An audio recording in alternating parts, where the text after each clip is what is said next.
शिवाय दर्शक बंधु प्रभु महारुद्र शुभ आशीर्वाद आपण माने एवं आपण मान परिवार हस खुशी रुहतु।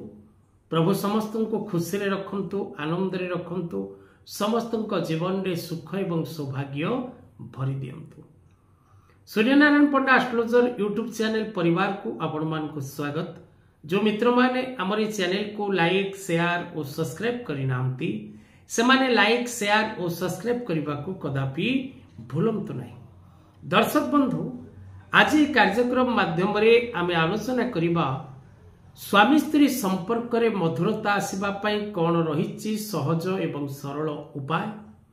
जो सहज एवं सरल उपाय अवलंबन करबा द्वारा प्रत्येक स्वामी स्त्री जीवन में सुख एवं सौभाग्य वृद्धि घटी थाए।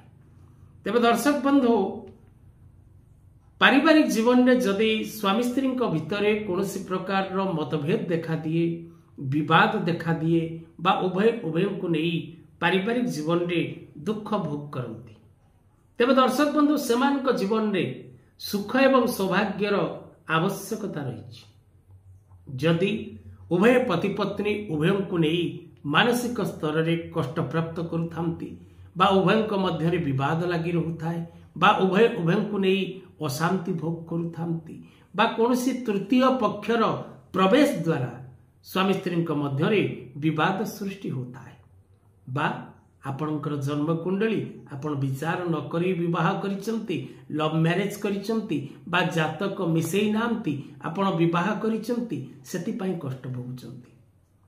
जेकोसी परिस्थिति रे आपण कष्ट भोगुथांतु ना काहेकि जदि आपणकर जन्म कुंडली अछि तेबे आपण काहेकि दुख पाउचंती। वैवाहिक दाम्पत्य जीवन रे प्रथम उपयुक्त विज्ञ पंडितों द्वारा परामर्श करी निज जन्म कुंडली अध्ययन करिवार आवश्यकता अछि।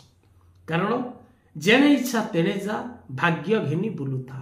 आपणक भाग्य रे प्रकृत रे कोन प्राप्य अछि ताहा प्रथम जानिबा पई जदि आपणकर जन्म कुंडली अछि तेबे विचार करिवार आवश्यकता प्रथम रही।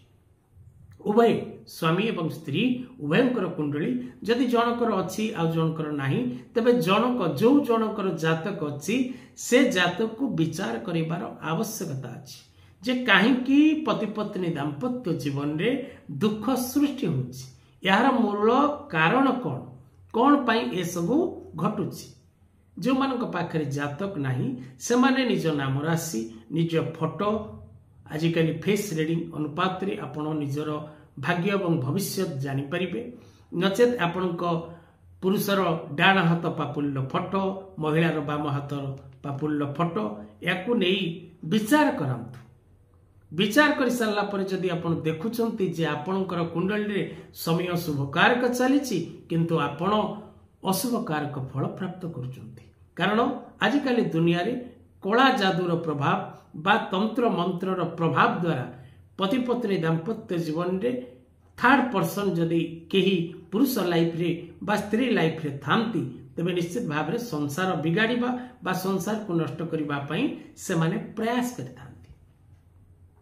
तेणु जदि आपण विवाह जीवन रे दुख भोगुचंती, कष्ट भोगुचंती, अशांति भोग करुचंती तेबे गोटिए सहज एवं सरल उपाय रही। जो सहज एवं सरल उपाय प्रत्येक व्यक्ति करि परिबे एवं एथिपाई आपण को अधिक किछि अर्थ खर्चर आवश्यकता नहीं, किंतु भक्ति विश्वास और श्रद्धार आवश्यकता रही। तेज दर्शक बंधु, आपण कौनसी शुक्रवार दिवस रे आपण पाखरे थिबा कौनसी देवी मंदिर को जांतु। आपणक गाँव रे बा आपणक सहर पाखरे बा आपणक घर पाखरे जेकोसी देवी मंदिर अछि आपण से देवी मंदिर को जांतु एवं से देवी मंदिर रे आपण बसी निजर आराध्य देवी जहाँ को आपण भल पाती, दुर्गा हुंतु, लक्ष्मी हुंतु, काली हुंतु, राधा हुंतु, सीता हुंतु, जहाँ को आपण पसंद करती ग्राम देवी मंदिर रे बसी निजर आराध्य देवी को चिंतन करंतु एवं निज परिवार रो मंगल निमंते आपण सेठी प्रार्थना करंतु। प्रार्थना कर सारा परे आपण देवी मंदिर पूजकों ठारू मागिकी महिला होते सिंदूर, पुरुष होते शंखा मां छड़ा लगा जाई कढ़ाई जाइथिबा शंखा नचेत मां मथारू सिंदूर, महिला सिंदूर आनिबे, पुरुष होते शंखा आनिबे। ए सिंदूर को आपण निज स्त्री को स्वामी को कहिबे धारण करबा पई, महिला से सिंदूर धारण करिवे और स्वामी को कहिबे से सिंदूर धारण करबा पई, आ पुरुष आनिथिबा शंखा निज स्त्री को धारण करबा को देबे। ए सरल उपायटी एथिरे आपनकर कौनसी प्रकार अर्थ खर्चर आवश्यकता नहीं, जहाँ आपण निज स्वच्छरे पुरोहित को देबे ताहा आपनक स्वच्छता। ए सरल उपायटी आपण प्रयोग करंतु, निश्चित भाव में सफलता लाभ करिवे। यह सत्य अटे, किंतु विश्वास और श्रद्धा आपनकर थिबा दरकार। आजिर कथावस्तु को एठी रखिबा। जय जगन्नाथ।